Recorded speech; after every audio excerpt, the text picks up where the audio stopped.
Erev Tov. Alors, Banot, on va pas faire une petite interrogation surprise, mais de quoi on a parlé la semaine dernière? Tadam! Celles qui ont la bouche pleine sont exemptées de répondre. Vas-y. N'en profitez pas. Bravo. Reconnaître. Principalement, reconnaître quoi? C'est bon point. Je suis dans le mauvais chemin. Que je suis pas dans le bon chemin. Voilà. Reconnaître. Il n'y a pas plus grande erreur et en même temps plus grande bêtise, j'ai envie de dire, plus grande taout, que au lieu de reconnaître la vérité, de dire je suis loin de la vérité, aval, ça reste la vérité, au lieu de ça, de se chercher à soi-même des excuses et des raisons de transgresser les choses et de s'éloigner de la vérité. Les machals, par exemple. Quelqu'un qui a du mal à respecter Shabbat. D'accord? On va prendre des exemples de la vie courante qui arrivent à beaucoup de personnes, même des personnes qui sont chômères de Shabbat, elles peuvent avoir des difficultés dans la shmira de Shabbat. Ok? Alors, parfois on entend un son de cloche qui dit « Ouais, mais quand même, dans notre génération, ouais, c'est dur, il y a des tentations quand même. » Ouais, puis bon, le téléphone, c'est pas parce qu'on est sur le téléphone qu'on n'est pas dans Shabbat. Et... Ça, c'est quelqu'un qui va chercher des excuses, qui va chercher à justifier le fait qu'elle n'arrive pas à accomplir cette mitzvah, qu'elle voudrait au fond. Le problème, c'est que cette démarche va l'empêcher complètement d'arriver là où elle veut arriver. Pourquoi? Parce qu'elle ne reconnaît pas la vérité. Qu'est-ce qu'elle aurait dû dire à la place? Voilà, je sais que j'y arrive pas. Ça, c'est exactement comme ça qu'il faut être. Mais j'y arrive pas. La tzniout, c'est exactement comme ça qu'il faut être. C'est pas, oh mais c'est extrême, regarde aujourd'hui, il y a des filles, elles sont habillées comme ça, c'est joli quand même. Non, joli et tsanoua n'ont rien à voir. Ça n'a rien à voir, ce sont deux notions qui sont complètement différentes. Avant la personne qui dit, qui avoue de dire, oui, c'est extraordinaire, ça, je vais arriver, mais j'en suis pas capable pour l'instant. Je n'y arrive pas, j'ai pas la force, j'ai pas l'envie, j'ai pas la dynamique, j'ai pas les capacités. Ah, c'est des cédères. Cette personne, elle est déjà dans la vérité. C'est ça que la Torah nous explique, et ça, c'est un grand chidouche. De la même façon que quand une personne, elle pense à accomplir une mitzvah, c'est comme si elle l'avait accomplie, et elle fait tout en œuvre, d'accord? Elle met tout en œuvre pour y arriver, mais sauf elle est empêchée, Bachamem, on lui compte comme si elle l'avait fait. De la même façon, la personne qui va reconnaître la vérité, de dire c'est à ça que je vais arriver, mais j'y suis pas encore, Bachamaïm, tant qu'elle est en chemin dans ce travail, on l'a répété plusieurs fois, et ça doit vraiment nous donner beaucoup de corottes, même si elle n'y est pas encore, c'est comme si elle y était arrivée. Pourquoi? Parce qu'elle est en chemin. Normalement, une personne qui est en chemin, elle finit par arriver au bout du chemin, à un moment donné ou à un autre. D'accord? Le chemin, il est long. Alors, est-ce que le chemin, il est long? On croit qu'il est long. Ça dépend. Quand on est dans le bon chemin, on croit qu'il est long, mais il ne devient pas long. Non. Le chemin, on pense qu'il est long quand on s'intéresse au résultat. Mais si on s'intéresse au chemin, il n'est pas long, puisque tant qu'on est dans le chemin, on est déjà dans le résultat. Chemin. Tant qu'on est déjà dans le chemin, on est au résultat déjà. Puisque le but de ce monde, c'est de travailler, c'est pas de réussir. Le but de ce monde. Alors je répète, la question elle était comme ça, le chemin il est long. Alors j'ai dit le chemin il est long pour la personne qui s'occupe du résultat. Je vais arriver là-bas. Sauf que Hachem, c'est pas ce qu'il nous demande. Hachem, il ne nous demande pas le résultat, il nous demande le travail. Donc tant qu'on est en chemin, on est déjà dans le résultat. Tant qu'on est dans le talir, on est dedans déjà. Après le résultat, dans ce monde, dans l'autre peut-être, peu importe. Et c'est pas grave. Parce que c'est pas ce qu'Hachem il a pour nous. Comme c'est marqué dans la Mishnah, ce que je vous dis, c'est pas de, je ne l'invente pas. Lo alecha hamelacha ligmor. Aval atalo patour leibatel mimena. Lo alecha hamelacha ligmor. Tu n'es pas tenu de finir. Je te demande pas un résultat. Aval atalo patour. Tu n'es pas libre de t'annuler de ça. Leibatel mimena. Tu n'as pas le droit de dire ah. Comme je ne connais pas et le résultat, de toute façon, je ne sais pas, je ne commence même pas. Je dis non. Tu dois commencer. Tu dois travailler toute ta vie avec des hauts, avec des bas, avec des moments de koar, avec des moments de down total. Mais l'essentiel... Sur le chemin, il y a des bancs, on peut s'asseoir. Exact. Et puis des fois, il y a des flaques d'huile, on glisse. Et puis des fois... On vient d'oublier quelque chose, on part en arrière. Voilà. Mais c'est le chemin. Tant qu'on est dans le chemin, un col de cédère. Qui se rappelle l'exemple du train que j'avais donné? Il y a des problèmes d'imprimante, hein. Ça ne va pas du tout. Hein. Sarah, donne-nous la réponse. J'avais donné l'exemple. Sarah, elle écoute. Regarde. J'avais donné l'exemple du train. Alors je vais vous le redire. L'Avodat Hashem, c'est comme un train. Le train, parfois il roule, parfois il est à l'arrêt, parfois il reste en gare un petit moment parce qu'il est en panne. Mais l'essentiel, c'est de ne jamais descendre du train. Descends pas du train. Des fois le train il va rouler, des fois il est à l'arrêt, des fois il y a des longues périodes. Reste dans le train. Même si tu vois que le train il est long, dis alors, il redémarre pas le train. Non, mais moi je reste dans le train. Ça va redémarrer. Chaque fois que je change de fille, c'est Des fois, il y a grève, elle a dit. Des fois il y a la grève. Des fois il y a la grève, c'est vrai. Des fois on fait la grève de notre travail, on fait la grève de plein de choses. Ah bah si tu sais que tu es en grève, alors c'est-à-dire que tu sais que tu vas sortir de la grève. Je suis en grève, quand tu es abonné sur les trucs orange, là, je continue. Ah ouais. C'est symbolique. Voilà. Il y en a, c'est pas symbolique. Il y en a, c'est concret. Là, ils peuvent plus. Ils arrivent à un matza, mais autre caché. J'y arrive pas. Ouais, c'est pas grave. C'est pas grave. Comment on dit une grève en hébreu? Shvita. Et Shvita, ça vient de quoi? Ça vient aussi de Yishuv, la Shevet. C'est le Yishuv. Des fois, la grève, elle nous permet de faire un peu de bilan sur où est-ce qu'on en est, qu'est-ce qu'on veut, est-ce qu'on est bien positionné dans notre vie, est-ce qu'on est là où on doit être, est-ce qu'on ne s'inquiète pas plus, plutôt à ce qu'on ressemble plutôt qu'à ce qu'on est vraiment. Il y a des gens, ils sont très préoccupés par à quoi ils ressemblent, de quoi j'ai l'air, au lieu de s'occuper de qu'est-ce qu'ils ont à l'intérieur. De quoi j'ai l'air, on s'en fiche. Ça intéresse personne. De quoi j'ai l'air. On se rapproche plus facilement du travail qu'on doit faire. C'est vrai. Normalement, avec la vieillesse vient la sagesse. Et à part ça, que quand on a déjà vécu énormément de choses dans sa vie, on se dit, bon, ça ok, ça ok, ça ok. Et ça alors? Et Gazman? Et C'est Gazman? ce que je ressens aujourd'hui. Eh ben, c'est très bien. Hein. Il y a un temps pour chaque chose et un endroit pour chaque chose. Ça fait du temps, mais ça commence. Rabbi Akiva, il a fait tchouva à 40 ans. Hein. Ça ne l'a pas empêché de devenir Rabbi Akiva, il avait 40 ans. C'est pas jeune. Il y en a, ils font tchouva très tard. Mais c'est pas ça qui compte. C'est pas important, parce que la notion de temps, elle n'existe que dans ce monde. C'est pas important le temps. Ce qui est important, c'est dès lors que tu as pris conscience, qu'est-ce que tu as fait avec. Voilà, c'est ça le plus important. Parce que si tu t'arrêtes au temps, alors tu rentres dans un youch total. C'est le désespoir. Ouais, tu te réveilles à 60 ans, ouais, il y a 60 ans de ma vie, j'ai raté. Non, tu as fait plein de choses. Tu t'es marié, tu as eu des enfants, tu as construit, tu as travaillé, tu as fait du bien autour de toi, tu as fait des choses. Mais ça, tu l'as pas fait. C'est là, maintenant, tu vas le faire maintenant et tu vas remplir tes jours, comme dit la Torah. Il faut remplir nos jours. Prendre des nouvelles habitudes, en fait.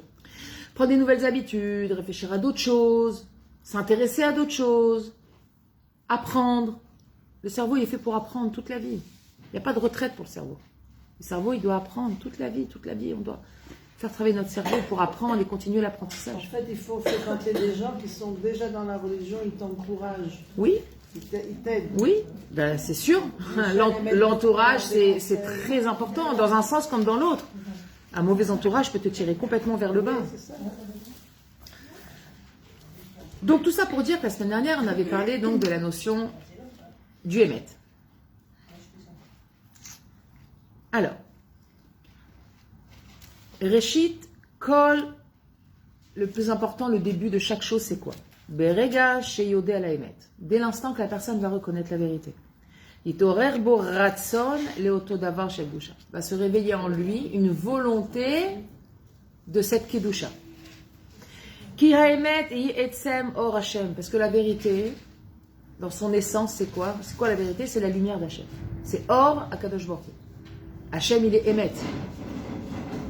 Qu'est-ce qui définit Akadosh Baruch Hu? C'est la vérité et la justice. D'accord? C'est ça qui définit avant tout Akadosh Baruch Hu. Donc dès lors que la personne, elle va reconnaître la vérité, donc elle va recevoir comme une lumière, comme un éclair. D'accord? Et c'est ça qui va réveiller sa volonté. Ah, il se passe quelque chose avec mon créateur. Là, il se passe quelque chose. Je suis en train de créer un lien. Ve'adam sheroe et or Hashem, mais un homme qui va voir la lumière d'Akadosh Baruch Hu. Bevadai ou mishtokek laor hazeh. C'est évident qu'il va languir, il va avoir du désir de cette lumière. Qui c'est qui, quand il voit de la lumière, un dévoilement d'Hachem, il ne se sent pas porté en disant c'est quand que j'en reviens un autre. C'est extraordinaire ce que j'ai vécu. Ça vous est déjà arrivé de vivre un dévoilement d'Hachem? Oui, moi, oui. Oui. On a vécu à un moment donné de notre vie, à plus ou moins grande échelle, des dévoilements d'Akadosh Baruch Hu. Quelque chose qui s'est passé, une coïncidence, un truc, quelque chose d'extraordinaire. Et là, waouh, ça c'est la lumière d'Hachem. Mais on a envie de retourner dans cette lumière. On s'y sent bien. Pourquoi? Parce que la Neshama, elle est dans son élément. Elle est pure. Elle est émette, la Neshama. Donc dès lors qu'il y a une espèce de lumière d'Akadosh Baruch Hu, une espèce de sentiment comme ça, de vérité, d'authenticité. Cette chose-là avant. C'est pas ça. C'est comme un puzzle. Tu prends un morceau de puzzle et quand tu le rentres bien à la place où il doit être. C'est génial. Des fois, j'ai l'impression que j'ai déjà vécu ce moment-là. Ah, ça c'est autre chose. Ça c'est autre chose. Ça c'est le cerveau. Ça c'est le cerveau. Ou Mamshir Hatzmo à la émet, il va du coup continuer lui-même vers cette vérité. Ve'achare sheyelo ratson. Et après que la personne elle a eu cette volonté, ou yuchal le'amshich ala, il va pouvoir avancer. D'accord? Les madriga haba, au shlav, à l'étape d'après. Daïnou leotzi et aretzonot va kisofim sheyesh befi. Dès que la personne elle commence à ressentir, ça y est, elle s'est connectée, elle a eu, waouh, là Hachem il est intervenu dans ma vie. Là j'ai senti quelque chose qui s'est passé dans ma vie, quelque chose qui a changé à l'intérieur de moi. Et après, de ce désir-là, de ce ressenti très fort, la personne elle va vouloir avoir envie de se rapprocher d'Hachem. C'est comme si elle sentait l'appel d'Akadosh Baruch Hu à ce moment-là. Ouais. Et bien l'étape d'après c'est quoi? C'est qu'elle va laisser libre cours à ce Ratzon. Et comme elle a dit Marlène, commencer à faire des changements dans sa vie. C'est là qu'on commence à faire les changements. C'est quand le Ratzon il s'est réveillé de dire c'est là-bas que j'ai envie d'être. Alors là les choses on peut les mettre en place. Mais quelqu'un qui fait pas ce travail, qui fait le travail inverse. Elle met en place, mais sans Ratzon. Par la peur, par l'ennui. Il y a des gens, ils font des changements, ils disent ouais, toi pourquoi pas? Puis on va essayer ça peut être sympa, parce qu'ils s'ennuient dans leur vie. Ça va pas rester. Ça va pas rester. Ce qu'il faut, c'est qu'il faut qu'il y ait un talir. Il faut d'abord et avant tout, la première des choses, reconnaître la vérité. Reconnais que c'est ça la vérité. Dès que tu reconnais, tu dis à la chef, voilà, je donne ma askama pour ce qu'elle vaut, que ça c'est la vérité. Alors maintenant, on va se mettre au travail. Il dit, à ce moment-là, la personne elle va comprendre que là où elle doit arriver, alors elle va mettre en place la tfila. Elle va demander à Hachem, aide-moi, rapproche-moi de ça. Cette mida là, je veux la déraciner, c'est une mauvaise mida. Cette bonne mida, j'ai envie de la voir, Hachem, rentre à l'intérieur de moi. Et cette tfilote, elle va commencer à créer des tfilotes. Elle va devenir un créateur. Elle va créer ses propres tfilotes, adaptées à ses besoins, à son ratson, à sa vie, à sa propre lumière. C'est pour ça que c'est important de faire Ibot et toutes. Parce que notre fila à nous, normalement, vous savez, c'est comme si vous allez acheter un costume chez, je sais pas, quel magasin, là, et puis vous allez faire un costume sur mesure. Ça n'a rien à voir. Le sur mesure, il est sur mesure. Il n'y a rien qui dépasse. Il n'y a pas de retouche à faire. Ouais. Eh ben, la tfila personnelle, c'est le costume sur mesure. C'est la même chose. C'est-à-dire que, à partir du moment où une personne, elle décide, en son fort intérieur, d'opérer un changement, alors elle va forcément aller voir à l'intérieur d'elle-même qu'est-ce qui ne va pas. Ce Cheshbon Nefesh dont on parle tellement dans les livres de Rabbeinu. Combien il est important son Cheshbon Nefesh. Et combien ce Cheshbon Nefesh, c'est lui qui nous amène à créer une nouvelle tfila. Chaque jour. Chaque jour, une nouvelle tfila. Ne rentrez pas dans un système où j'écris ma tfila et je répète la même tous les jours. Attention, oi va voy. Vous vous sclérosez. Parce qu'étant donné qu'on est Bria Khadasha chaque jour, Donc chaque jour, il y a une nouvelle tefila qui doit se créer. On ne peut pas répéter celle d'hier. Pourquoi? Parce que je répète, moi. Mais sois pas choquée. Non, mais je savais pas. Je pensais que. C'est pas beaucoup pour moi la même chose. Non, mais c'est le même derrière, quoi. Et après, bon, j'ai rajouté de temps en temps des petits trucs, etc. Mais en globalité. Mais est-ce que quand tu fais cette fila, est-ce que tu pries parce que il y a deux formes d'Itbo des doutes. Moi, j'ai entendu, non, en dehors des trois choses, remerciements, prise de conscience et demande, etc. À part ça, il y a des gens qui vont se mettre à prier parce qu'on leur a dit que c'était bien de prier sur ce sujet. Alors ils vont prier dessus. Mais c'est pas forcément adapté. C'est pas forcément sur ça. Moi, je prie Non, ni Perek Shira, ni aucun texte écrit. Je parle de notre fila personnelle, celle qu'on va adresser à Hachem. C'est Quand quoi on... la tefila personnelle? Il te votait toutes. Je parle avec Dieu. Sans livre, mais pas dans ta tête. C'est parler, vraiment. Oui, parler Prends un avec temps et parler avec Hachem. Oui. D'accord. Est-ce que c'est un manque d'émouna de ne pas réussir à faire ça? Non. C'est un manque de lâcher prise. C'est juste un manque de lâcher prise. C'est les chachrer. Parler à Hachem, c'est les chachrer. Je sais pas comment. Ce mot, les chachrer, il est très dur à traduire en français. Ouais, mais c'est pas libérer. C'est relâcher. C'est laisser aller. Mais pas dans le laisser aller. Les chachrer, je libère tout ce qui est à l'intérieur de moi, je laisse aller, je laisse sortir. Forcément, si tu laisses sortir, tu sais pas où ça va. C'est-à-dire, visuellement. C'est un manque d'émouna, non? Non, tout est un manque d'émouna, Shai. Mais ce qui est important de comprendre, c'est qu'à ce moment-là, quand on a du mal à parler avec Hachem, c'est parce qu'on a du mal à sortir de soi. Parce qu'on ne se sent pas rassuré de le faire. Tu comprends? On a l'impression que quand on parle, on ne sait pas vraiment s'il va y avoir quelque chose derrière. On a l'impression de parler dans le vide. T'es pas dedans encore. T'es pas dedans, t'arrives pas à relâcher. Parce que tu dis, bah, tant que c'est chez moi, je gère. Sauf que ce que tu sais pas, c'est que quand tu donnes à Dieu, c'est super mieux géré. Ouais, je sais. C'est ça, tu veux. Mais tout est un manque d'émouna, bien évidemment. Le fait même de ressentir le besoin de demander à Hachem, ça manque d'émouna. Parce que si on avait une émouna parfaite, on ne prierait même pas à Hachem, on ne ferait aucune bakasha Kadosh Baruch Hu. Puisqu'on est ma'amine, que tout ce qu'on reçoit, c'est ce qu'on doit recevoir. Mais des fois, Hachem, il attend la tefila. Non, il attend la tefila, mais pas la bakasha forcément. Pas la demande? Pas la demande. Alors, c'est quoi la Parler avec Hachem, ben, c'est échanger sur ce qu'on est. Quand tu fais une tefila, c'est pour demander quelque chose. Non. Mais il n'y a pas besoin d'un... Tu fais une fila pour raconter à Hachem qu'est-ce que tu ressens. Qu'est-ce que je ressens? En ce moment, Hachem, je ressens ça. J'ai de la peine pour ça. J'arrive pas à dépasser ça. Je me sens pas au top de ma forme. J'ai pas l'impression. Sans dire aide-moi. Hachem, je sais qu'il va m'aider. J'ai une vadaout qu'Hachem il va m'aider. J'ai une vadaout qu'Hachem il va me sortir de tout ça. Mais je veux échanger avec mon créateur puisque tout vient de lui.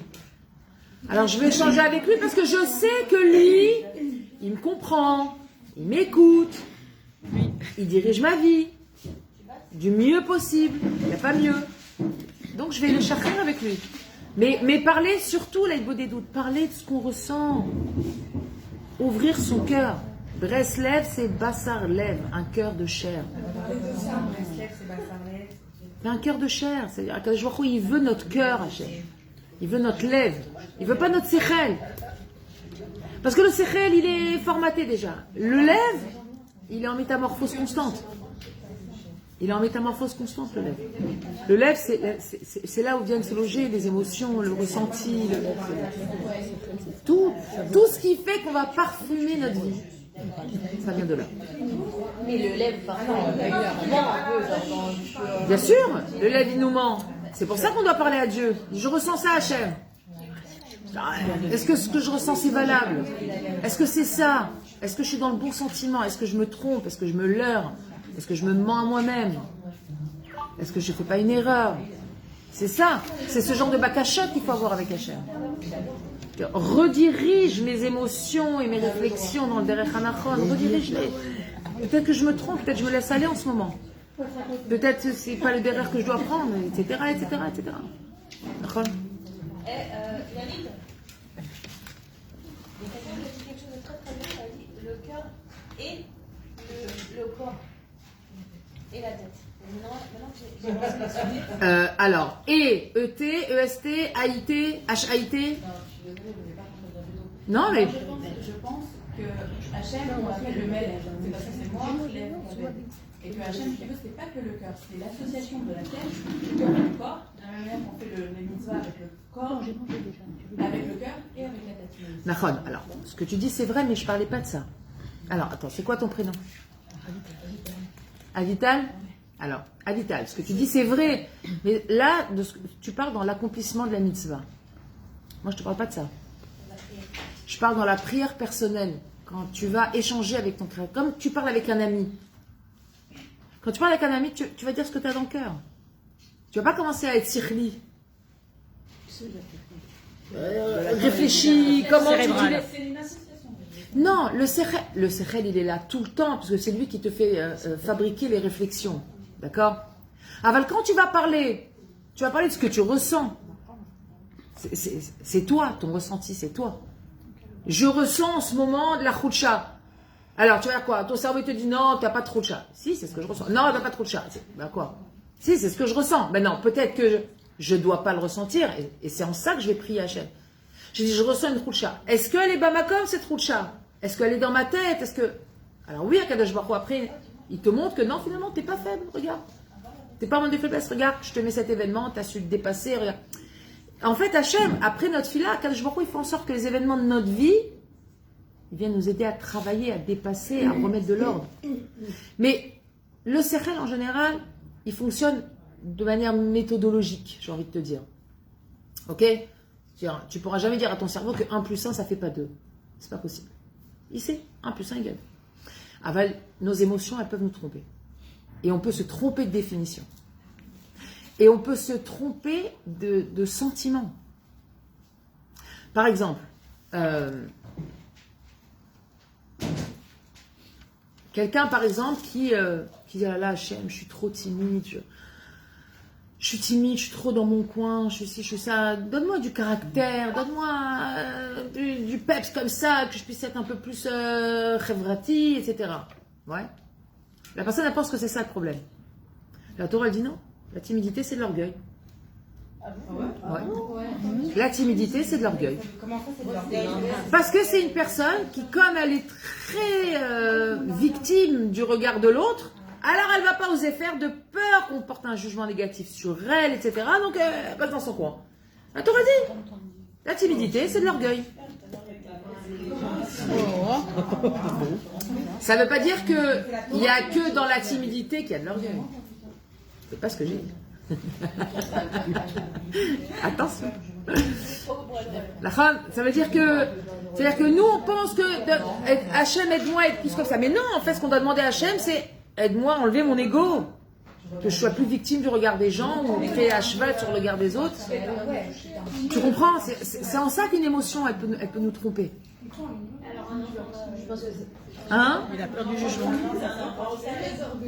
Alors, la timidité de l'enfant n'a rien à voir avec la timidité de l'adulte. D'ailleurs, bien souvent, l'enfant, on ne dit pas qu'il est timide, on dit qu'il est introverti.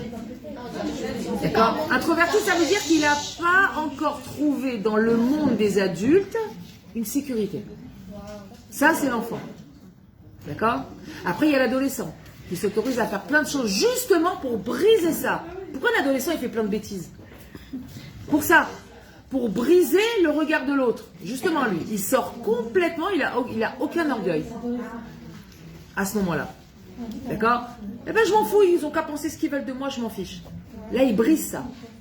Et après, en devenant adulte, le sens des responsabilités, etc., l'obligation de faire ce qu'on a à faire, et par voie de fait, la peur de faillir, fait qu'il y a une autre forme d'ego qui vient s'installer. Et c'est l'ego de la surpuissance. La puissance, la surpuissance. Donc revenir à son makom. Et ça, c'est le travail de l'ego de l'adulte. Il n'a rien à voir avec celui de l'enfant. Rien à voir. C'est-à-dire que le développement psychique d'un enfant et d'un adulte n'est absolument pas le même.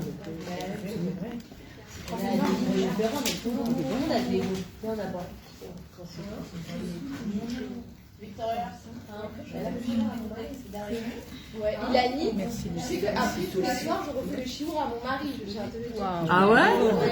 Il est pas de mari après. Ouais. Il suit moi. Ah oui, il adore, il est trop content. Il est trop content.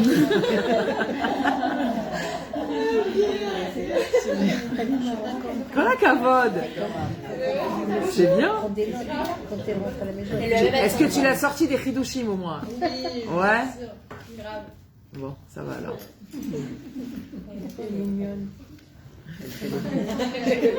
Elle fait le cours. C'est une très bonne élève. Tous les ans de la graine.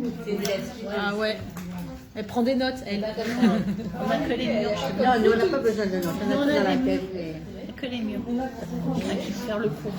ובשביל שיזכה להשיג את האמת שרואה, et pour qu'il puisse arriver à atteindre cette vérité qu'il voit, העיקר הוא שיחזק את עצמו להאמין בעצמו. Alors là, on arrive à un chapter très important dans la vie d'un juif.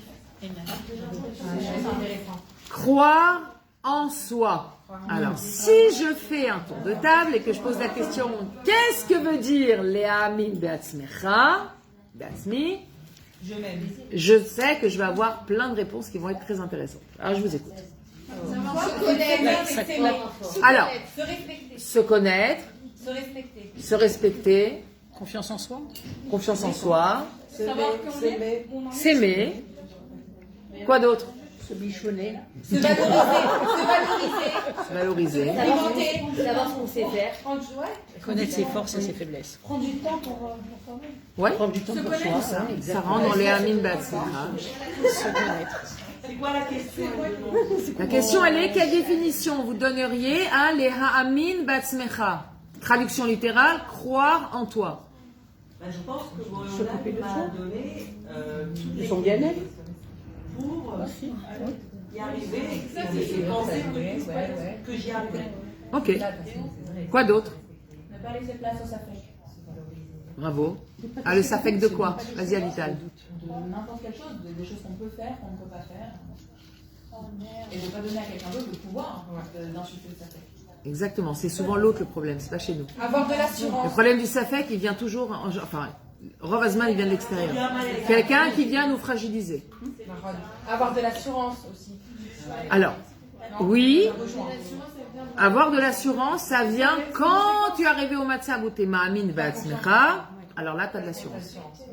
Voilà, c'est la conséquence. L'a'amin be'atzmecha, c'est quoi? Je donne de la valeur à ce que je pense, à ce que je suis, à ce que je fais, à ce que j'accomplis, là où je viens, mon quotidien, je donne de la valeur à tout. Je ne réduis pas les choses.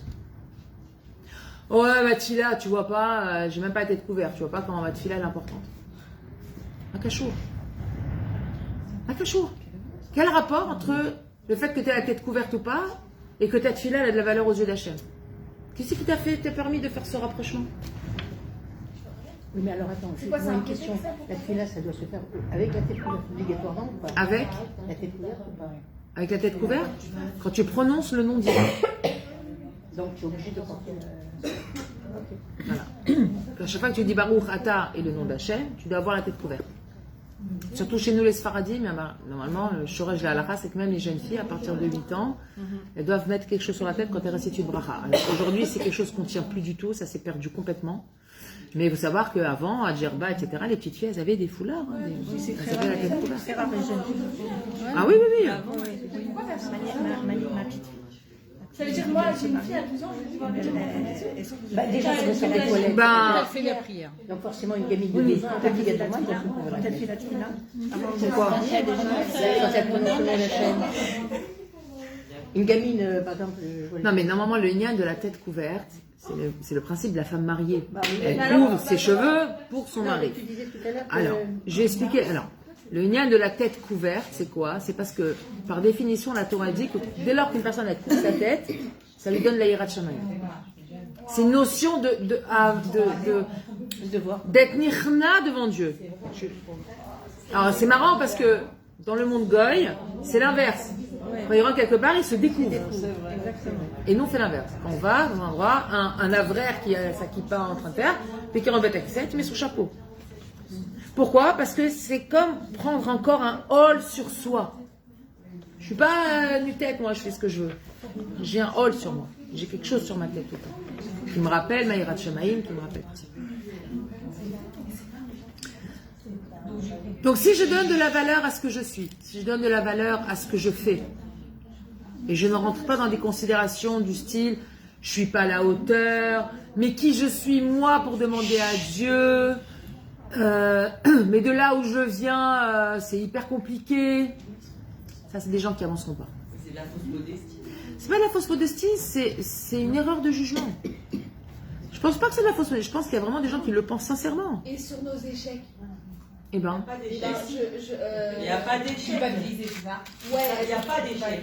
si bien sûr il y a des échecs. Moi, je m'en veux, quoi. Je sais pas. C'est-à-dire, Ben, si je réussis pas quelque chose que je veux réussir, alors, et ben, du coup, je m'enlève du perfectionnisme. non? Pourquoi? Qui c'est qui t'a dit que tu devais tout réussir? Non, mais tu prends un coup. Pourquoi? Mais c'est dur d'accepter ça. Parce que tu pars du principe que tout ce que tu fais, tu dois le réussir. Non, mais si tu pars pour un but de réussir, de Non, quelque chose, c'est tu pars pas dans un but pour réussir. La modestie, c'est juste Alors, on se réaliser, dit c'est quoi? pas la taux de ça. Déjà, tu pars pas dans un but de réussir, mais dans un but de travailler, de te forcer. C'est ce que tu viens de dire au début. Exactement. Et à part ça, qui t'a dit que tout ce que tu vas entreprendre, tu vas le réussir? Non, mais tu t'en donnes les moyens, si t'arrives pas, c'est décevant. Pourquoi c'est décevant? Mais parce que sinon, tu Ça t'engages. donne pas envie de recommencer. Pourquoi? Au contraire. Au contraire. Attends, dis-moi, si tu te lances dans un plat et que tu le rates, tu le referas plus jamais? Bah oui, c'est Je sais la pas, même ça chose. va trop dans ça, quoi. D'accord. Un autre exemple. Un bébé, quand il marche, il apprend à marcher, il se casse la figure 50 milliards de fois. Ouais. La première fois où il essaie de se lever, il tombe, il va plus se relever, il reste par terre. C'est la phrase que j'attends. Vas-y, il a. Exactement. Donc, qu'est-ce qui t'empêche d'avancer? Et en général, c'est la mauvaise conscience. Parce que tu n'as pas conscience, un, de tes capacités, deux, du rôle que tu dois jouer, de ce que tu dois faire. Hachem, il t'a pas demandé de réussir, il t'a demandé de travailler. Tu t'es trompé de Messima. On apprend. Tu t'es trompé de mission. Des choses matérielles. Surtout. Il n'y a aucun triomphe de... Parce que c'est l'effort. La réussite, viser la réussite et l'obtention d'eux, c'est Esav, Assou, fait. Je veux le faire. Je veux être dans le faire. Je vais y arriver. Voilà, je veux que ce soit fait. D'accord? L'élite, la réussite, le résultat. La Torah, tu ne fais pas du tout. Je t'ai rien demandé. Yaakov Avinu, Yoshev, Ohalim. Il était assis dans la tente. C'est tout. Yoshev, Ohalim. Je lui ai dit, assieds-toi et tu dis, fais ce que tu peux faire. Le résultat, je n'ai rien demandé, moi. Hachem, il voit les fruits. Est-ce que un homme qui finit pas si ou ma chasse dans sa vie reçoit un Onesh? Non. Mais est-ce qu'un homme qui n'étudie pas reçoit un Onesh? Oui. Donc, qu'est-ce que Kadosh Baruch Hu nous demande? De travailler, de faire ce qu'on a à faire, de se mettre en travail. Donc, ça veut dire que déjà, les khatrila, si quelqu'un il part du postulat que tout ce qu'il va faire, il va le réussir, et il va passer son temps à se prendre des claques dans la vie. C'est pas possible. On vit dans un monde, mais il ne faut pas se laisser impacter. Et alors? On a besoin même Cette motivation, financièrement que ce projet marche, par exemple. Ou On pas? peut pas se dire, parce qu'on a besoin de vivre, on a besoin de payer un loyer, on a besoin de payer. Mais ça, c'est pas entre tes mains, ça, c'est pas un projet, ça. Là, tu t'es trompé, Keren, complètement. La Parnassa n'est pas un projet, elle vient d'Hachem Nekuda. Le projet, c'est le travail sur toi. C'est ça ton projet de vie. C'est pas ta Parnassa. La Parnassa, c'est les moyens qu'Hachem il te donne pour arriver à accomplir. Comment? Non. Tu dois travailler parce qu'Hachem t'a demandé de travailler. Pas parce que si tu travailles pas, tu vas rater quelque chose. Aller travailler, c'est parce que c'est des rechaolam. De la même façon que pour aller quelque part, tu dois marcher. Et jamais personne n'a dit, tu sais quoi, aujourd'hui, je vais y marcher, je vais voler. J'ai décidé aujourd'hui, je ne marche pas, je vole. Ben, tu voleras pas, papa. Tu peux pas voler. C'est la même chose. C'est des rechaolam d'aller travailler. Parce que tu as besoin d'argent pour acheter, etc. Mais si tu en fais ton but, c'est un problème. C'est pas ta messima, ça. Ta messima, c'est de te changer. C'est d'accomplir la volonté d'Hachem. Maintenant, pour ça, on a besoin d'argent. Mais ça peut être une messimale pas de ta vie, mais une messimale de ce qui se passe en ce moment pour avancer ou pour autre. L'argent ne te fera jamais avancer. La preuve, combien t'as mis des chachamim mais t'es pauvre, t'as mis des chachamim mais t'es pauvre. Non, mais on fait pas d'argent. Il n'y a pas d'argent. Est-ce que ça les a empêchés de changer? Est-ce que ça les a empêchés d'évoluer, de se travailler, d'étudier, de faire ses affaires? Non. Bah, dans ces cas-là, il ne faut même pas aller travailler. Non, parce que c'est ce que la Torah te demande. La Torah, elle te demande. Tu dois aller travailler. Il y a beaucoup d'halachot sur le travail. Beaucoup. Sur le respect, sur plein de choses dans le travail. Non, tu dois aller travailler. Comme tu dois aller chez le médecin quand ça va pas. Tu vas pas aller au supermarché ou je ne sais pas où. Tu vas aller chez le médecin. Et ben dans la vie, tu veux de l'argent, tu travailles. Il n'y a pas de robinet au plafond que tu ouvres et il y a des dollars qui tombent. Ça n'existe pas. Ah, l'éternelle question. C'est quoi la question? J'ai déjà répondu. C'est quoi la limite dans l'Aïchtadlout? La limite, c'est ton niveau d'émouna. Il n'y a que toi qui le connais. Il n'y a que toi qui le connais. Ça se travaille. Tu connais ton niveau d'émouna. Regarde-toi, observe-toi. Observe-toi. Regarde sur quoi tu flanches. Vous avez remarqué que flancher et une fashla en hébreu, c'est les mêmes lettres. Ça veut dire la même chose. Fashla. C'est quand on a flanché, on a raté. Regarde, Shai, dans quoi tu flanches dans la vie. Par exemple, si dès qu'il y a un pépin d'argent, dès qu'il y a un verre qui se casse, dès qu'il y a un truc qui est dans tous tes états, c'est-à-dire ton niveau d'émouna, il est très bas. Je ne dis pas que c'est comme ça, je te donne un exemple. Hein, ok? Donc à ce moment-là, toi, tu ne peux pas dire, moi je reste assise, à part là, ça va venir. Là, tu te mens à toi-même. Tu n'es pas de ce niveau-là. Chacun, il doit s'observer. Personne ne peut dire, toi, tu as tel niveau d'émouna. C'est un travail personnel que chacun doit faire. Où est mon baromètre? Où j'en suis aujourd'hui? C'est tout. Et en fonction de là où tu en es, tu sais dans ton cerveau.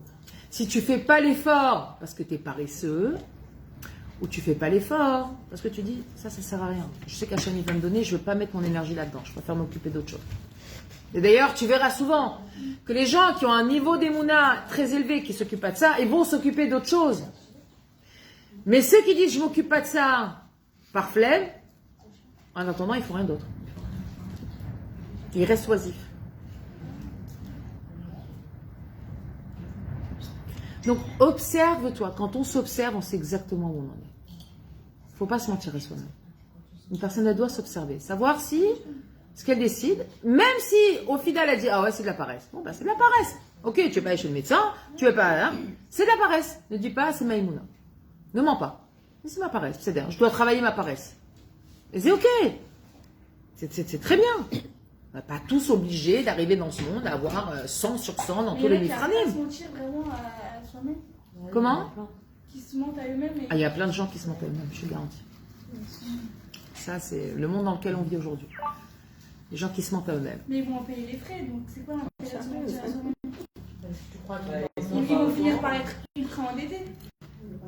Mais c'est pas que ça le problème. C'est pas le fait d'être endetté le problème. Être endetté encore, j'ai envie de dire, c'est une chose. Mais c'est passer à côté de sa vie le plus grave. Le plus grave, c'est que tu passes à côté de ta vie. Au lieu de travailler, c'est comme si, tu vois, on rentre là ici, et puis Céline, dans sa magnifique pièce là, elle a caché des cadeaux et des trucs et des pierres précieuses partout, il y en a de partout. Hein, ça pourrait être sympa. Hein, La prochaine et fois. tu vois, laisse-nous rêver un peu. Chouada.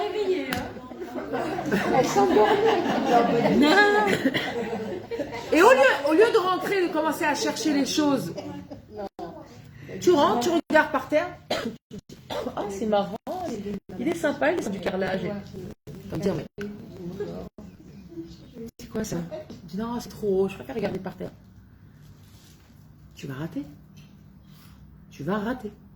C'est tout. Tu vas rater quelque chose qu'on t'a préparé. Tu vas passer à côté de ta vie. Tu vas passer à côté de l'événement de ta vie. C'est tout. Parce que tu t'es menti à toi-même. Mais tu peux rester dire, non, j'ai la flemme, je ne vais pas monter. Et comme j'ai la flemme, je ne veux pas monter à aller chercher, ben, je vais apprendre à vivre avec ce que j'ai. Et il y a des gens, ils sont paresseux, mais ils le vivent très bien. Ils se contentent du minimum. Je n'ai pas envie de me casser la tête, ça me saoule.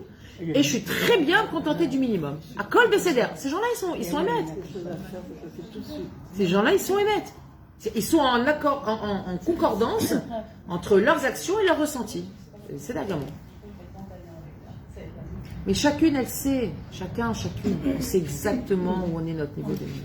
Non mais écoute, il a dit, je comprends pas. C'est comme tu dirais quelqu'un qui va courir. Tu vas courir dans la rue, mais il n'a pas de bol. Il n'a pas Il n'a pas de bol. de but. Ouais. Il continue. C'est comme hamster. Ouais. Avoir un but. Il faut se créer des objectifs, quelque chose, genre, il faut que tu Faut pas se les créer, Rachel. Fais très attention dans les mots qu'on emploie. Faut pas se créer des objectifs. Il faut réaliser nos objectifs. On va pas créer, je ne crée rien. J'observe ce qu'il y a à l'intérieur de moi et je crée un objectif à ce moment-là. Mais cette création, elle sort pas de nulle part. Tu peux pas dire à quelqu'un, oh je m'ennuie, je sais pas quoi faire. Ah tiens, si je faisais ça. Je te donne un exemple, d'accord? Les femmes ici, ils vont penser la même chose. Tu te dis, le matin, tu as un progrès dans la tête, donc tu vas envoyer les gosses à l'école, après, une fois qu'ils sont partis, tu vas faire la vaisselle, ils partent, nanana. Il y a des shlavim. Si tu n'as pas de shlavim, tu es perdu. Tu t'es levé, mais tu sais pas ce que tu as besoin de faire. Si tu t'es pas dit, tu dois arriver à ça. Les étapes, les trucs à faire. Alors, tu confonds deux choses. Tu confonds les actions du quotidien Le CDR. que tout le monde doit faire. Aller travailler, faire les courses, faire le ménage, ok. Faire un emploi du temps de ta journée. Et construire des objectifs de réalisation de vie. C'est pas parce que tu vas faire la vaisselle tous les jours que tu vas devenir quelqu'un d'extraordinaire dans ta vie. Mais même toi, tu vas atterrir dans un moment, quand venir en âge de rattacher ton mari, tu aspires à ceux qui vont aller voir un chatran, les mariés. Tu as toujours un goal, il y a toujours un truc dans le futur qui te met à te dire tes actions vont t'amener là pour arriver là. Il y a un problème d'avoir des objectifs. Mais ça, encore une fois, Rachel, que tu le fasses ou que tu le fasses pas, a priori, tes enfants, ils vont se marier. Non, c'est ta vocation de le faire. Hein? Il y a tu sais combien je connais de parents qui s'occupent pas de ça, et ben ça fait les enfants ils se marient. Eh ben c'est pas du tout. Pas du tout. T'as la responsabilité aussi de les amener à faire ça. Non, de les aider quand ils vont trouver. Non, t'as besoin aussi de les aider à trouver la chalière. Tu dois prier pour tes enfants. Et ça aussi, c'est clair. Pas moi. C'est beaucoup plus efficace. Mais l'être humain, il a besoin de se sentir qu'il a un but. Et après, il passe à un autre, ça lui donne l'envie de continuer. Si tu retires que c'est plus lent, c'est plus lent, on arrête ce qui est long. Non mais ça, tu parles de quelqu'un qui ferait rien de ses journées. Alors ça, c'est l'oisiveté. C'est autre chose, Rachel. Moi, je parle pas de ça. Je parle d'une messima. Une personne, elle se dit, par exemple, dans 5 ans, il faut que je ne sois plus quelqu'un de nerveux. Voilà. Je vais travailler sur ma nervosité, je vais pas être quelqu'un de nerveux. Comment je vais faire? Ah ben voilà, je vais réfléchir, je vais me mettre en observation de moi-même. Je vais réfléchir à comment je peux arriver, qu'est-ce qui m'énerve finalement? Ah ben tiens, ça et ça et ça m'énerve. Donc, ok, donc la prochaine fois que je suis dans cette situation-là, qu'est-ce que je dois pas faire? C'est réagir. Donc je compte jusqu'à 10. Déjà, tu peux te fixer ça comme objectif. Je compte jusqu'à 10 avant de réagir. Tu comprends? Ça veut dire... Ça, c'est des messimotes sur du long terme. Toi, tu parles de faire la vaisselle, se lever, faire les lits. Tu les fasses pas, la journée elle passe quand même. Et tu vas pas forcément être quelqu'un de différent de soi. Tu ne seras pas quelqu'un de différent. À la limite, tu seras fatigué. Mais tu n'es pas quelqu'un de différent. Maintenant, mi-tort cette journée que tu t'es fixé d'aller aider celui-là, de t'occuper de ça, de t'occuper de ta maison. Ton cerveau, pendant ce temps-là, qu'est-ce qu'il emmagasine? Oui, mais il emmagasine aussi. Ah, je m'intéresse à ce qui se passe dans ma maison. Ah, je prends la patience de ramasser tout ce qu'il y a par terre. Ah, tiens, j'ai de la patience. J'avais pas pris conscience combien j'avais de patience. Ah, tiens, j'ai préparé ce plat parce qu'il y a 3 semaines, mon enfant, il m'a demandé. Ah, j'ai de l'écoute. 3 semaines plus tard, je me rappelle de ce que mon enfant, il m'a dit. Tu parles de t'écouter toi-même. T'écouter, t'observer, t'analyser. De savoir qui tu es. Qu'est-ce qui te fait dérailler? Qu'est-ce qui te fait déraper? Qu'est-ce qui te rend heureuse? Qu'est-ce qui te fait te dépasser? On n'est pas tout égal devant ça. Chacune, elle est complètement différente. Et si tu t'observes pas dans ton quotidien, tu peux passer à côté de la mission de ta vie, des missions de ta vie. Tu peux passer à côté complètement. Ce qui fait que, j'en reviens donc à ce que je disais dès le départ, c'est quoi les Amin Batsmecha? C'est donner de la valeur à mes capacités, au fait que je sois vivant. Si Hachem il m'a amené dans ce monde, c'est qu'il a une confiance en moi absolue que je vais pouvoir réaliser ce qu'il attend de moi. Ouais. Alors je dois être Mamina. Je suis capable d'y arriver. Hachem il m'a mis là, il m'a mis cet entourage, il m'a mis ces événements, il m'a mis ci, il m'a mis ça. Et avec ça, je vais y arriver. Tu peux me donner un exemple, s'il te plaît? Ah ben il y en a plein. Machal. Mais Machal, je sais pas, c'est une mission personnelle de toi, Rachel, vas-y. Qu'est-ce que tu as envie de travailler? Bah, tu as posé la question, tu réponds. Allez hop. Par exemple.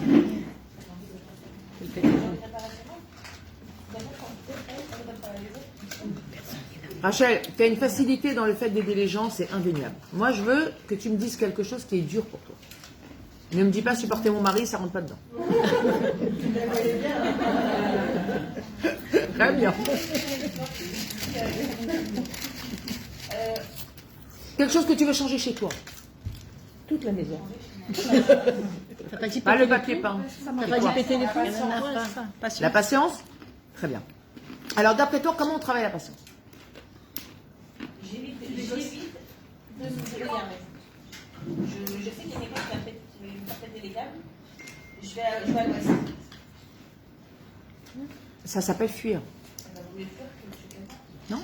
Que tu es quelqu'un. Bah, entre les deux, c'est là où tu as envie d'être. Oui, il faut être. D'accord? Tu vas pas tuer la personne. Tu vas dire, j'ai du mal à cette personne quand elle vient, j'ai du mal à communiquer avec elle. Ok? Elle a une façon de réfléchir qui te dérange, elle a... Je sais pas, peu importe. Je te donne un exemple. Ah,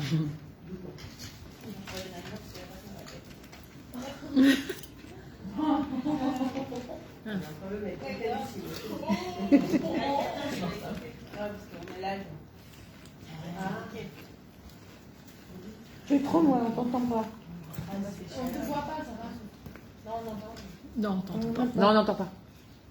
On a mis en place toutes les opportunités pour une personne qu'elle puisse maintenant être autonome dans son avis. D'accord? Avant, il n'y avait pas ces parcelles-là. Et donc, ça demandait beaucoup d'efforts pour aider beaucoup de personnes. Donc, ça parle pas l'anglais, ou ils ne connaissent pas, ou là. Et on a mis des parcelles en place pour que la personne devienne autonome.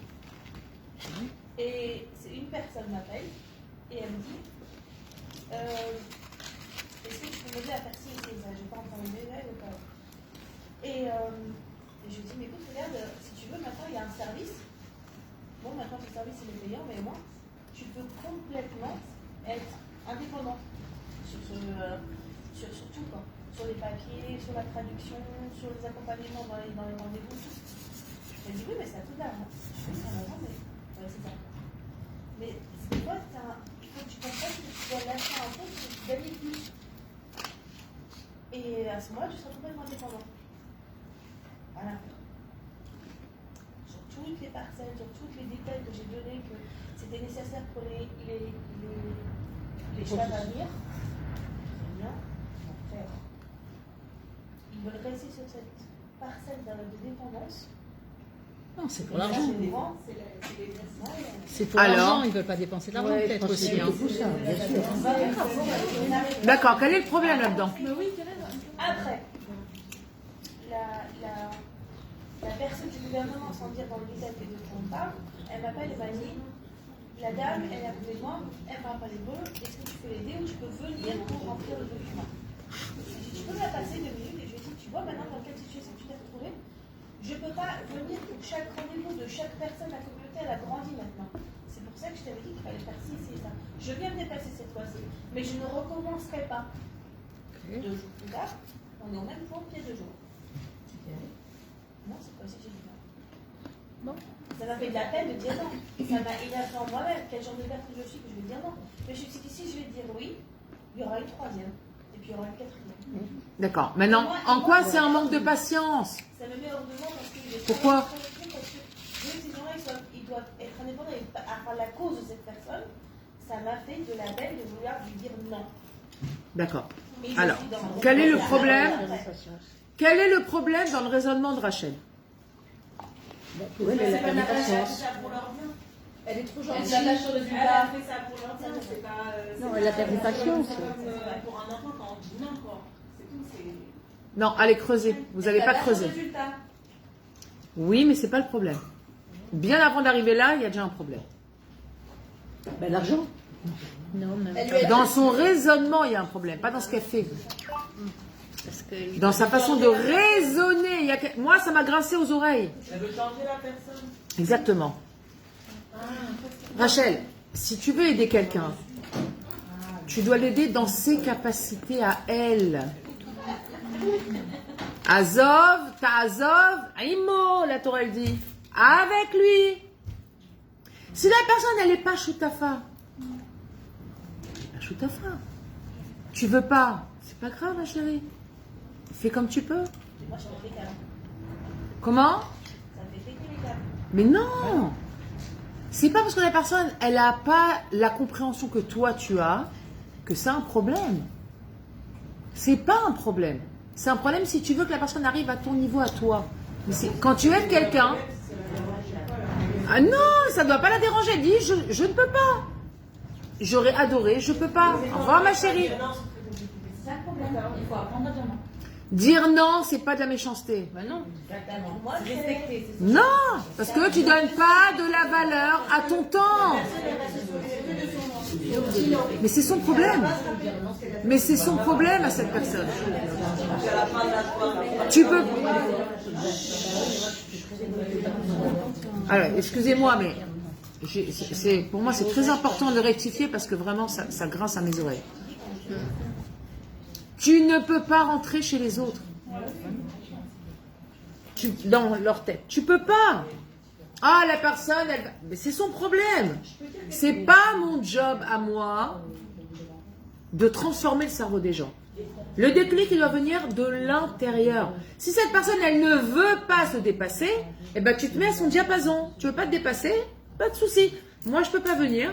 Donc, c'est rare. Je peux poser la question, des fois tu penses être bon pour quelqu'un quelque chose qui n'est pas bon pour toi. Comme moi je sais que j'ai appris quand j'étais plus jeune que des fois tu vas voir une personne, elle va te dire ah non moi je fais 1 heure, je prends une pause d'une demi-heure, moi je fais après 1 heure, et l'autre qui va dire ah non moi je fais 2-3 heures de ménage et après je me repose. Maintenant qui c'est qui a raison? Chacun il est dans son rôle. Mais il n'y a pas une question de raison puisqu'il n'y a pas de règle là-dedans. Il n'y a pas de règle. Donc tu Il y a pas de règle. imposer. Non, mais là, il y a une règle.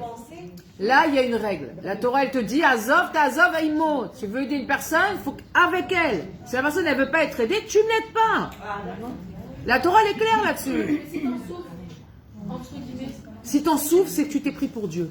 Non, mais si c'est. Non, je suis très sérieuse. Si on en souffre, c'est qu'on se prend pour Dieu et qu'on pense que on est capable d'aider la terre entière. Eh ben, je vais vous dire une chose. Non. On ne peut pas aider la terre entière, quand même on le voudrait. On n'est pas Dieu, c'est tout. Je ne peux faire que ce qui est dans mes mains, que ce qui est à ma mesure. C'est-à-dire, de quelle façon ça peut être mashkia? C'est pas ton type en même temps. Hein. Toi, tu peux t'es là que pour aider, mais tu peux pas prendre En quoi c'est mashkia? Sur ton yam-yam, imaginons un truc spécifique de ton mari qui te dérange. Imagine qu'il y a dans ton yam-yam. D'accord. Donc tu veux qu'il change. À travailler cette vida ou à... Alors, dans le couple, c'est différent. C'est différent parce qu'il y a une mitzvah qui n'existe pas dans le... D'accord? Il y a une mitzvah de respecter, c'est-à-dire de répondre à la bakasha du conjoint. Et principalement l'homme qui doit répondre à la bakasha de sa femme. Donc là, il rentre dans un guéder de « je fais pas ce qu'il faut ». Mais une personne qui veut pas être autonome, elle fait rien de mal. Elle veut pas être autonome. Mais là, ton contexte à toi du mari, c'est complètement différent. Un mari doit répondre aux besoins de sa femme. C'est tout. Donc même si il ne le comprend pas, il est là, tu dois le faire. Tu comprendras peut-être dans 10 ans que c'est important, ou peut-être jamais. Mais c'est pas grave, je te demande juste de le faire, fais-le, c'est tout. Parce que c'est important pour moi. Et le mari doit être à l'écoute. D'accord? Ça, c'est le coup. Rachel, est-ce que tu as compris ce principe? Mais c'est très important. Tu dois lire, mais c'est pas lire. Mais je te dis, mais c'est pas lire. Alors? Comment tu veux travailler quelque chose que tu ne sais pas? Non. Alors tu lui dis, va apprendre à lire et reviens me voir quand tu sauras lire. Mais apprendre chez qui? C'est son problème, Rachel. Non, t'as pas compris. Chacun est responsable de ses actes. S'il vient chez toi pour lire alors qu'il sait qu'il ne sait pas lire, qu'est-ce qu'il fait là? Non, c'était pas ça que je t'avais dit, que quelqu'un doit travailler dessus, que je disais. Comment tu veux quelqu'un qui travaille dessus s'il ne sait pas où commencer? C'est pas possible. Tu sais qu'est-ce que ça veut dire? C'est pas ça le problème. C'est pas ça. Non, non. Si tu as un problème avec dire non à quelqu'un, c'est toi qui es mal positionné. C'est pas la personne. C'est toi qui es mal positionné. Non. Si tu te sens mal quand tu dis non à quelqu'un, c'est que tu es mal positionné. Des fois, il y a une mitzvah de dire non. Des fois, on peut pas. Quelqu'un qui vient, il toque à la porte tous les soirs chez toi, dans les heures où tu es avec tes gosses. Non. Ah, ça me brise le cœur. Et tes enfants, non? Non, j'ai un voisin, ça en plus, un copain de mon mari, je vais pas trop parler, mais tout le temps, il tape à la porte dans les mauvais horaires. Quand il doit coucher les Il faut lui dire, Mechila, dans une heure. Je lui ai dit, mais après, tu vois, je suis la mauvaise. C'est pas grave. Tout le temps, après, tu vois, ta femme, même pas, ta femme, elle m'aime pas. Tu vois, il met genre, après, je me sens mal à l'aise. Alors non, peut-être, dis-lui, et regarde. Si tu sais qu'il y a ça ou t'entends que ça parle comme ça, va le voir. Dis-lui, regarde. Je n'ai rien contre toi, juste l'heure n'est pas la bonne. Il appelle toujours des moments, par exemple, j'étais en voiture avec mon mari, c'était en plein stress avec les gosses, il est en train de conduire et tout. Je lui dis non, Charlotte, tu sais, quand genre. Bah, décroche pas, ne décroche pas. Ah oui, décroche pas. Et du coup, je me dis, là, je me suis énervée et il a pas pris, genre, ouais, ta femme, encore une fois, il est parti. Tu vois, je suis toujours la mauvaise. Mais du coup, il est très, tu vois, il est très sensible en plus. Dès que je dis un truc, non, mais tu comprends bien que cette personne, elle vient vraiment pour te faire travailler ton positionnement.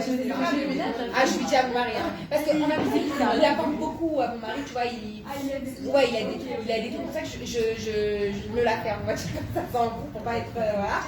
Mais c'est vrai que des fois, encore dans la semaine, il est venu toquer à la porte à 7h.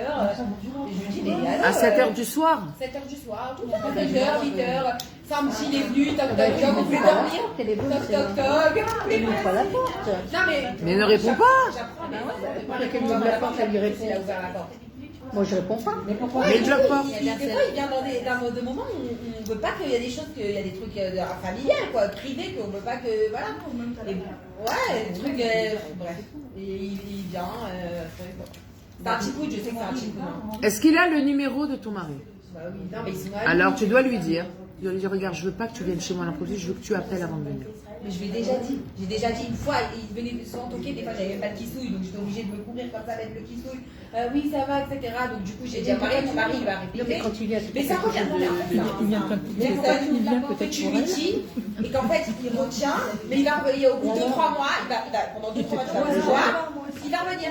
Toc, toc, toc, tu vois ce que je veux dire? Ça sert à rien, j'ai déjà dit appel et appel mon mari, s'il ne répond pas, non, non. Ça, c'est des cas particuliers. Mais ces personnes-là, il ne faut pas hésiter à ne pas ouvrir la porte. Je veux dire, comme ça. même si. Quoi? Cas sociaux. Non, c'est pas des cassos. C'est pas des cassos, faut pas dire ça. C'est des gens qui ont une problématique. C'est des gens qui ont une problématique dans leur regard sur la situation. Ils ne voient pas comme toi tu vois. Ils voient différemment. C'est pas un cassos. C'est des gens comme ça. Ils ne comprennent pas que c'est l'Obamacom, c'est l'Obamacom.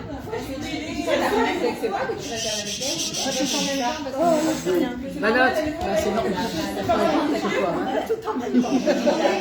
Ça a ajouté les filles, hein. On est con, on n'entend plus rien. Il y a des gens qui n'ont pas la conscience du savoir-vivre, savoir-être. Déranger les gens. C'est pas des cassos, c'est des gens, ça ne leur, ils ne perçoivent pas. C'est des cheveux alors. Non.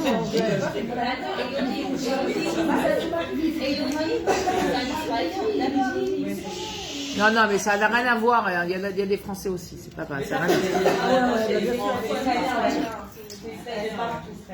Les Amin, le Rav, il nous explique c'est quoi. Il nous reste 5 minutes. Hein. Le Rav, il va nous expliquer, en tout cas dans la Avodat Hashem, que veut dire les Amin Be'asmecha. Il dit c'est quoi les Amin Be'asmecha? C'est les Amin sheyesh lecha koach al yedei tfilatra liknot kol davar vedavar ve'yamin be'emuna shlema she'im yitakesh bitfila bevadai yizke lekayem et kol haTorah kula. Traduction. Ça veut dire quoi? Croire en soi. Croire que la personne elle a à l'intérieur d'elle le koach, la force de la tfila. Ça veut dire j'ai un pouvoir dans mes mains qui est un pouvoir qui va au-delà des limites de ce monde, c'est le pouvoir de la tfila. Liknot kol davar vedavar, pour pouvoir acquérir dans ce monde chaque chose qu'on doit acquérir. Les midot, les si, acheter une maison en Israël, ça peut être n'importe quoi. Veyamin be'emuna shlema, et croire d'une émouna parfaite. Ça veut dire sans qu'il y ait un petit safek, un petit doute qui va rentrer à l'intérieur. Chez Imidakesh, que si la personne, elle s'entête, batfila, dans la tfila, bevada yiske lekayem et kol haTorah kula, c'est évident qu'elle arrivera à accomplir toute la Torah. J'ai pas compris que si la personne, elle s'entête. Elle s'entête. Là, ce qu'on appelle la hazout d'Ikdusha. T'as raté, tu recommences le lendemain. Tu t'es énervé, tu marques. Après, je m'énerverai pas. C'est pas genre, je me suis énervé, bah, laisse tomber. De toute façon, les nerfs, c'est pas pour moi. Je suis énervé depuis que je suis née. Tu connais ces phrases toutes faites qui justifient le fait que tu travailles jamais de ta vie? Non, mais je voyais pas vraiment, en fait, je sais pas ce que tu as dit. Il y en a des limites de ce monde pour pouvoir acquérir chaque chose et croire d'une émouna parfaite que si la personne, elle s'entête. Ouais, et il faut croire d'une émouna parfaite. Il te dit, première partie, croire que grâce à ta tfila, tu peux tout acquérir. Kol davar. Et avoir la émouna shlema, que si la personne, elle s'entête dans ce chemin, elle pourra accomplir toute la Torah. Ah, elle est sûre d'elle, elle s'entête dans Elle est sûre que si je m'entête dans ce derrière, de la tfila, de demander, de faire, bah sauf Ani Mekabel. C'est vrai, non? Bah sauf Ani Mekabel. C'est vrai, c'est incroyable. D'accord? Donc, il y a d'un côté la tfila, de l'autre côté là, ce qu'on appelle dans le langage de la Torah, la hazout d'Ikdusha. Le zèle, le ose, la force, comme ça, la zèle, volonté. La zèle attitude, d'accord? Dans la Kdusha. Dans la sainteté. D'accord? Mais il faut savoir que dans le matériel aussi, ça marche.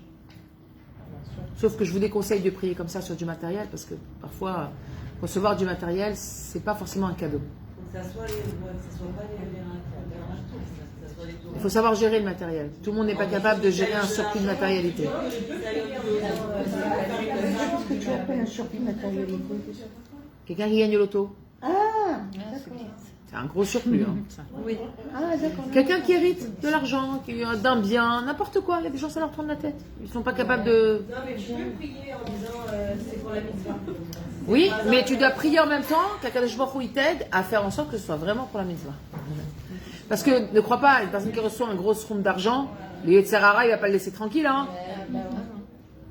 Bon, profite, allez, après tu feras le vasser, après tu iras donner au Rav de la Yeshiva. Pars un peu en vacances, va te détendre. Kiffer. Va kiffer un peu, au club Med, 14 étoiles. Imagine l'exemple, je vais acheter une maison, c'est un exemple que je donne, et que je suis, et maintenant j'ai pas d'argent. C'est un exemple que je donne. D'abord, j'achète Et je une veux maison. acheter une maison et je suis sûre que je vais acheter cette maison. Non mais je n'ai maillé, Ouais. j'ai pas d'argent, mais je vais acheter cette maison et j'y crois à 1000%. Ouais. Je vais acheter cette maison. Ouais, tu vas l'acheter. Bah oui. Bien sûr. Oui, oui, tu vas l'acheter. Ce sera très chouette. Oui, oui, tu vas l'acheter. Non, j'ai déjà ma maison, c'est un exemple que je te donne, pas autre chose. Je me souviens, il y a au moins, si c'est pas plus, 25 ans, au moins 25 ans, j'avais entendu le Rav Ben Chetrit raconter comment il avait acheté sa maison. Il a dit voilà, il a dit comme ça, si ça avait été moi, jamais on n'aurait rien acheté. Parce que moi je me suis assis, j'ai fait des comptes. Il dit, ma femme, elle est à Shalom, Nathalie, elle disait, range tes comptes, laisse-moi faire. Il dit, mais ils sont calculés. Calcule rien. Arrête tes comptes, arrête avec ta banque, arrête tout ça. On va aller et on va avancer étape par étape avec Hachem. On va à la banque pour faire, on va ça, on prend rendez-vous pour là, on va visiter la maison. Il a dit c'était un derrière, mais Un chemin. ouais, un chemin facile. Un chemin tracé. Ça a glissé. Il dit mais si moi j'avais fait les comptes et si j'avais pas réfléchi, et je n'avais pas laissé ma femme agir, jamais j'aurais acheté la maison. Je me ça va pas qui c'est qui va payer une somme pareille tous les mois. Mais attends, quoi, sa femme, elle a dit et de la Emouna et de la Emouna. Non, elle lui a dit laisse-moi avancer avec la Emouna. Lui il a suivi. Il a dit moi j'ai suivi ma femme. J'avais pas du tout son niveau là d'Emouna. Moi j'étais vraiment dans 1 plus 1 égale 2. Est-ce que j'ai la somme nécessaire? Il a dit t'inquiète pas. Tout va s'ouvrir, tout va être facile, on va y arriver, etc. Il va au Hachem. Il y a 25 ans de ça. Mais attends, il a dit, et si par exemple, je suis sûre, par exemple, un exemple que je vais donner, mais mon frère, par exemple, donc il est en période de divorce, bref, et je suis sûre qu'il va se marier, mais comment j'en suis sûre? Parce que je peux être sûre pour quelqu'un, je suis certaine qu'il va venir en Israël, il va se marier, il va trouver sa femme. Non. Je suis à 1000%. Tu peux pas être sûr. Tu peux pas être sûre pour quelqu'un d'autre? Bah non, tu Tamin batzmecha. Non. Ok, mais tu peux prier pour lui. Mais après, Mais atzmecha, parce que tu peux être sûr et prier du matin au soir. Si ton frère il fait passer Shtadlout. Tu peux pas faire les Shtadlout à la place de quelqu'un. Ah bah non, ça serait bien. Hein. Ça c'est non, La personne elle est obligée de faire son travail. Quand quelqu'un est malade, on vient Oui. mais tu peux faire les pour le soigner. Mais pour qui tu pries? Pour qui tu pries? Hachem qui le Non, guérisse. tu pries dans le but de la guérison, mais pour qui tu pries? Pour lui. Non, pour toi. Ah oui, Parce que quand tu vas prier pour quelqu'un, tu vas adoucir ton cœur, tu vas rentrer de l'empathie à l'intérieur de toi. Pour ça, Hachem il nous demande de prier. Oui, c'est ça, c'est pas l'attention. Moi, quand je vais dire un zénith pour quelqu'un, le but c'est qu'au final il soit guéri. Non, le but c'est de faire Taïch Talmud. C'est pas le but de se relever. Parce que ça c'est pas entre nos mains. Et bien si les gens ils partent avec cette kavana et que bah sauf la personne elle s'en sort pas, en général ils sont déçus, ils ont de la colère envers Hachem, ils comprennent pas. Oui mais j'ai prié, alors quoi la fila ça marche pas. C'est pas la bonne kavana. Faut pas prier pour ça. Faut prier parce que c'est ce qu'on doit faire quand quelqu'un est malade. Mais ça se trouve la personne c'est son temps, ça y est, elle doit quitter son monde, elle a fait accompli sa mission, elle va aller au Gan Eden. Et si tu savais le Gan Eden qui l'attend, je te garantis tu prierais pas pour elle. Tu disais rien que pas, elle va kiffer. Khalas. Et au final, on peut pas prier, enfin, entre guillemets, on prie sur quelqu'un, mais au final, la personne elle peut pas la jeter à bout, au final, bah, ça sert à rien. Non, ça sert. Jamais. Tu pries pour cette personne parce que tu montres à Hachem que tu es Doeg la chénie. Ok. Tu es Doeg la chénie. Je veux le bien pour cette personne. Mais c'est présomptueux ça, parce que toi tu sais pas, peut-être que cette personne, tout ce qu'à lire, qu'elle doit passer des preuves dans sa vie, c'est bon pour elle. Pourquoi tu veux qu'Hachem y aurait? Elle va sortir grandie de ça. Ça va devenir une belle personne. Pourquoi tu veux lui enlever cette possibilité? Pourquoi tu veux lui enlever cette isdamnout? La kavana dans laquelle on prie, il faut faire très attention. Il ne faut pas prier comme si on était surpuissant avec Matfila, il va guérir. Eh oh! Du coup, ça fait hyper peur. Mais c'est toi qui as dit ça il y a 2 minutes. Non. Prends cette fille-là. Oui, pour moi, Matfila, ça veut dire quoi? Quand moi je vais prier Hachem, je sais que ce que j'ai dit, Hachem il a entendu. C'est ça croire en Matfila. C'est pas croire au résultat de Matfila. Comme je vous dis toujours, si je vais prier au Kotel et que j'ai la tête de Tisha B'Av et que quand je repars, j'ai la même tête de Tisha B'Av, eh ben ça s'appelle se moquer du monde. Normalement, si je suis Ma'amin Betfilotai, je rentre Tisha B'Av, je sors Pourim. Ouais, j'ai plus de problème, j'ai tout laissé à Dieu.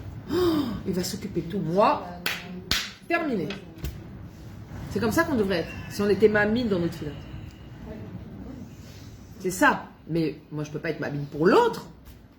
Non, ben, on ne sait pas ce qui est bon. On ne sait pas ce qui est bon pour lui. Donc moi, je fais ce qu'on m'a appris à faire, ce que la Torah nous demande de faire. C'est pas ce qui est bon pour nous non plus. Non, c'est vrai, c'est pour ça que tu pries. Oui, pour nous non plus. Tu sais pas ce qui est bon pour toi, c'est pour ça que tu pries. Tu vas donner tous tes dossiers à Dieu. Hachem, je sais pas. Est-ce que ça c'est bon? Est-ce que d'habiter là c'est bon? Est-ce que de travailler là-bas c'est bien? Est-ce que de me marier avec celui-là c'est bien? Est-ce que j'en sais rien. Moi, je te donne tout et dirige ma vie. Moi, je sais pas ce qui est bon pour moi. Je te fais confiance. C'est tout. Tu déverses tout à Hachem et après, bah, toi, tu laisses venir les événements. Avec Emouna. Qu'est-ce qu'elle a dit? Il m'a mis à côté d'elle. Bah, c'est que non, je sais pas. Fallait bien t'asseoir à côté de moi. Non, mais je sais bien parce que sans elle, j'aurais pas posé la question. Ah, bravo. Qu'est-ce qu'elle a dit? On n'a pas entendu. Elle avait une question. Elle a une question. Alors, posez des questions. Elle n'a pas encore posé la question. Vas-y, Avital, on t'écoute. Qu'est-ce que tu fais des tfilotes de quelqu'un de très religieux, qui est marine, etc., mais qui est pris pour la destruction de quelqu'un d'autre? Oula. Quelqu'un d'autre. Alors déjà, on va commencer par le commencement. Je fais rien. Qu'est-ce que tu fais? Je fais rien. Moi, je vais peut-être même prier pour cette personne qu'elle fasse tchouva, parce que pour moi, c'est... Enfin, prier et destruction, ça va pas ensemble. Non, pas du tout. Et pourtant, la personne, elle fait toutes les mitzvot du monde. Ouais, bah c'est Elle répond la Rabbi Nachman. c'est une bonne exécutante. Mais elle prie pour... elle C'est une très bonne exécutante, mais c'est pas quelqu'un de ma vie.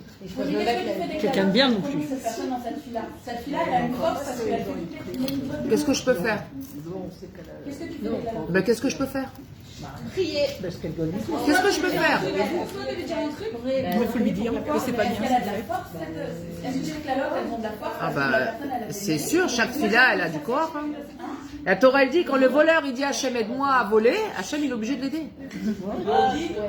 Ah, c'est... Et avec Caleb et Koulam, non? Oui, je te dis, comme ça, c'est marqué. Que même si le voleur, il prie et il demande de l'aider, étant donné, Hachem, il dit qu'il s'est tourné vers moi, c'est mon enfant, je ne peux pas l'abandonner. Un jour, il comprendra que ce qu'il fait, c'est pas bien. Mais on dit que Amévaref Mevorach et avec Caleb et Koulam aussi. Oui, ça, c'est la résultante. Et ce qu'elle veut te dire par là, c'est que qu'est-ce qui se passe avec ces filottes? Sûrement qu'elles ont une portée. Sûrement. Quand Bilam, il a failli maudire et que Bassam, la tefila, elle a été renversée, c'est que sa malédiction, elle avait de la valeur. Quand Lavan ou le Bethuel, quand il a dit que celui qui a volé mes statues, quand Bethuel, il s'est plaint à Yaakov et qu'il lui a dit qui c'est qui a volé mes statues, il dit, c'est pas moi, celui qui a volé, bah qui meurt. C'est ça, c'est sa femme qui est morte. Un asot. Ce qui sort de notre bouche, c'est une valeur. Brit, Kruta, Lasfataim, comme ça c'est marqué. Il y a une alliance qui est scellée dans les lèvres. Ce que tu sors de ta bouche. Elle a raison, on fait quoi dans ces cas-là? Abracadabra. À la personne? Si elle est capable de l'entendre. Sinon, tu vois, tu pries avec autant d'intensité pour annuler sa clala. C'est tout ce que tu peux faire. Comment c'est ce livre? C'est ce que tu appelles abracadabra. Comment ça, abracadabra? Pas abracadabra comme la version française. Abracadabra. Oui, il a créé la parole. Hachem, il y a marqué Hachem, Vayomer, Vaye, oh, Yehi, oh. Hachem, il a dit que la lumière soit, et la lumière fut. C'est-à-dire que Hachem, il a donné ce corps dans la bouche de créer. Donc, forcément. C'est pas bon. Voilà, Je peux Banot. poser une question un peu bizarre. Ouais. Moi, j'aime bien les trucs bizarres. Celui qui me connaît, il sait, moi. Tout ce qui est bizarre, ça m'interpelle. On m'a dit une fois que quand une personne elle naît, elle naît avec un nombre de mots. Oui, tout à fait. Une mesure de parole, ça s'appelle. Et quand elle finit tous ces mots, toutes ces paroles. Elle quitte ce monde. C'est pour ça qu'il ne faut pas parler pour rien dire. C'est vrai ça? Ah C'est ouais. marqué dans la Torah? Ouais. Ah ouais? Enfin, là, j'ai pas compris.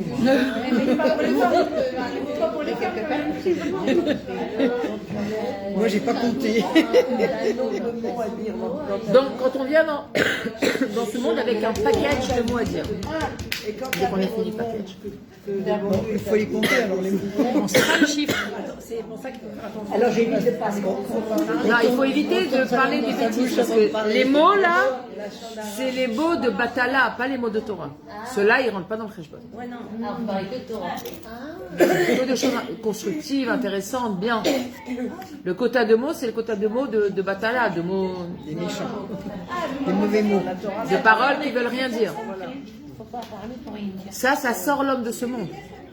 Comme il a dit, Rabban Shimon ben Gamliel, dans Pirkei Avot, il dit Lo matzati tov la gouf et la shtika. Je n'ai rien trouvé de mieux pour le corps que le silence. Moins on parle et mieux on se porte. Le silence, c'est bon. La parole est d'argent, mais le silence est d'or. Sur ces Bon, belles ils ont tiré paroles. ça de chez lui. Sur ces belles paroles,